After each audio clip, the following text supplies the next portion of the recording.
Hi folks, Brian Barton, Catfish Guide here in North Alabama on Wilson Lake. Today we're out here fishing late spring. I was going to show you one of the rigs that I use up here we call a float rig. Today I'm fishing it on an 8-foot Silver Cat B&M Magnum rod with bait casting gear. Float rig is very simple. You start with a T-swivel, and then off the bottom of the swivel with about a 6 to 7 inch dropper line you attach your weight. A lot of these guys now use homemade weights with PVC and BBs, lead shot, all that works great, but for me just a simple 3 to 4 ounce pencil sinker works just as well.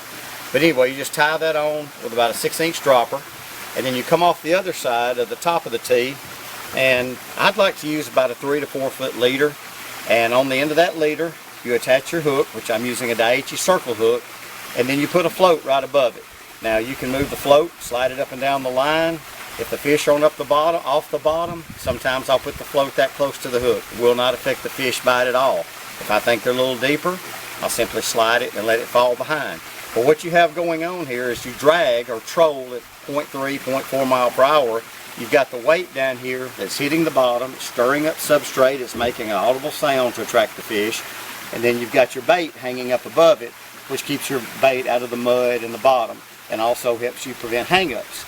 Another tip, just my opinion, but I've tested this for years now, use a red float. I used to use all colors, whatever I could find. Since going to a bright red, I have noticed I get a lot more bites when I'm fishing shallower and clearer water. There's something about the red in the catfish. So just another tip, you got to buy them, they're all the same price anyway. Always make sure you get a bright red float. Got a little safety tip for you today for you cat fishermen or any fisherman. A lot of people now have went to braided fishing lines on our reels for the main line. And when you get into the 65 and 80 pound braids and even the smaller braids, you don't want to pull on this stuff if you're hung or ever get it wrapped around your hand. It can literally cut you like a knife. So something that I've done just as a little tidbit for safety is take an old cooler handle, wrap it in about a 1/4 inch layer. I used electrical tape. You can use duct tape or any kind of tape you have.